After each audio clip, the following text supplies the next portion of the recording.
കുറേ chicken nuggets കഴിക്കാൻ ഒരാഗ്രഹം. അപ്പം പിന്നെ ഒന്നും നോക്കിയില്ല, ഞങ്ങളങ്ങോട്ട് പണി തുടങ്ങി.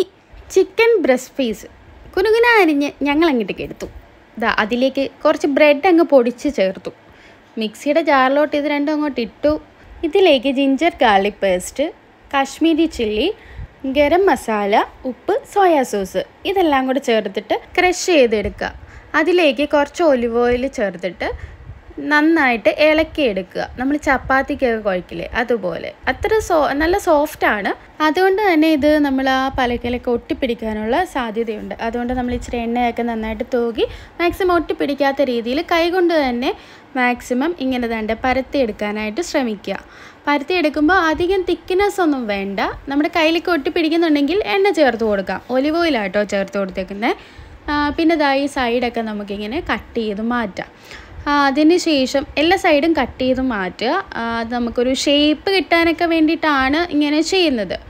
പിന്നെ ഇങ്ങനെ ഓരോരോ ഭാഗങ്ങളായിട്ട് കട്ട് ചെയ്യുക. കട്ട് ചെയ്ത് വെർട്ടിക്കൽ ആൻഡ് ഹൊറിസോണ്ടലായിട്ട് നമുക്ക് ആവശ്യമുള്ള വലുതോ ചെറുതോ ഷേപ്സിലൊക്കെ നമുക്ക് കട്ട് ചെയ്തെടുക്കാം. ഞാനിപ്പോൾ ഇങ്ങനെയാണ് കട്ട് ചെയ്തെടുത്തേക്കുന്നത്. അതൊരു പാത്രത്തിലേക്ക് മാറ്റുക. പിന്നീട് നമ്മൾ ഫ്രിഡ്ജിൽ ഫ്രീസ് ചെയ്യാൻ വയ്ക്കുക. പിന്നീട് നമുക്ക് കുറച്ച് ബ്രെഡ് ക്രംസ് എടുക്കാം. അതിലേക്ക് നമ്മൾ ചിക്കൻ ഫ്രൈയുടെ മസാലയാണ് കേട്ടോ ചേർത്ത് കൊടുത്തത്. പിന്നെ കുറച്ച് കാശ്മീരി ചില്ലി ചേർത്ത് കൊടുത്തു. പിന്നെ കുറച്ച് ഉപ്പ്, ഓൾറെഡി നമ്മൾ ഉപ്പ് നേരത്തെ ഇട്ടിട്ടുണ്ട്, അതുകൊണ്ട് കുറച്ച് മാത്രമേ ഉപ്പ് ചേർത്ത് കൊടുത്തിട്ടുള്ളൂ. ചെറിയ തീയിലിട്ട ശേഷം നമ്മൾ ഇതുപോലെ ഇളക്കിയെടുക്കുക. ഒരു കളറ് കുറച്ച് ചേഞ്ച് ആവണം. ഈ ഒരു കളർ എത്തുമ്പോൾ നമുക്കത് മാറ്റി വയ്ക്കാവുന്നതാണ്. പിന്നീട് നമ്മൾ 2 മുട്ട എടുക്കുക. മുട്ട എടുത്ത് പൊട്ടിച്ചൊഴിച്ച ശേഷം അതിലേക്ക് നമ്മൾ കുറച്ച് മിൽക്ക് ആഡ് ചെയ്യണം. അത് മസാല ഇടണം. മസാല നമുക്ക് ആവശ്യത്തിന് ഇട്ടാൽ മതി. ഓൾറെഡി നമ്മൾ ഇട്ടിട്ടുള്ളതുകൊണ്ട് ആവശ്യത്തിന് ഇടുക. പിന്നെ ഇത്രയും നമ്മൾ മുക്കേണ്ടത് കൊണ്ട് ടെക്സ്ചർ ഇച്ചിരി ക്വാണ്ടിറ്റി കൂട്ടാൻ വേണ്ടിയിട്ടാണ് നമ്മൾ പാലൊഴിക്കുന്നത്.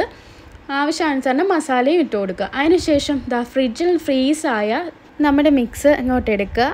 അതിലേക്ക് ഇങ്ങനെ ഇട്ട് കൊടുക്കുക. ഇട്ട് കൊടുത്തിട്ട് നല്ല രീതിയിൽ മുക്കിയെടുക്കുക. തയ്യാറാക്കിയ ബ്രെഡ് ക്രംസിനകത്തോട്ട് ഇട്ട് നന്നായിട്ട് അതിനകത്ത് ഫുള്ള് പറ്റുന്ന രീതിയിൽ മിക്സാക്കി എടുക്കുക.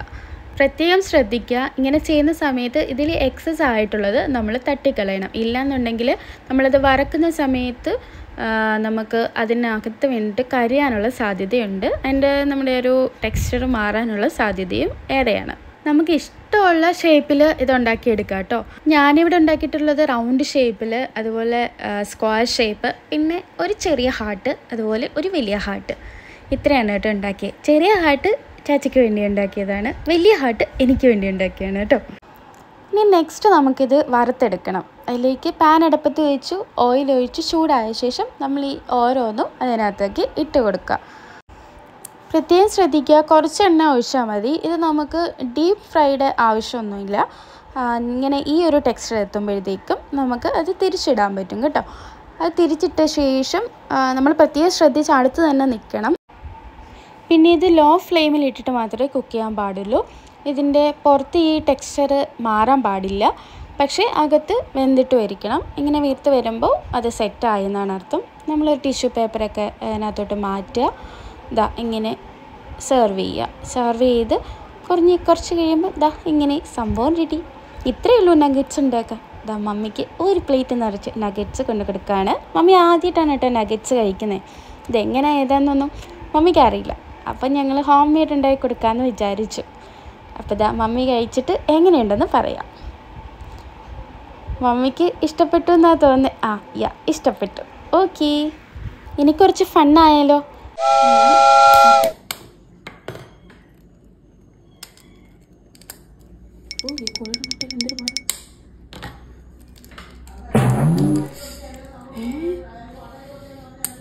പൊട്ടുന്നില്ല. പൊട്ടാത്ത മുട്ടയോ കുത്തി പൊട്ടിക്കും. പിന്നെ അവസാനം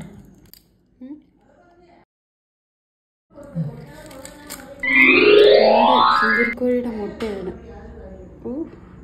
പൊട്ടിക്കും.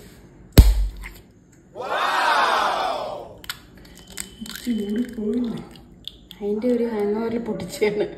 മുട്ട പൊട്ടിച്ച 2 ഫ്ലോപ്പ്.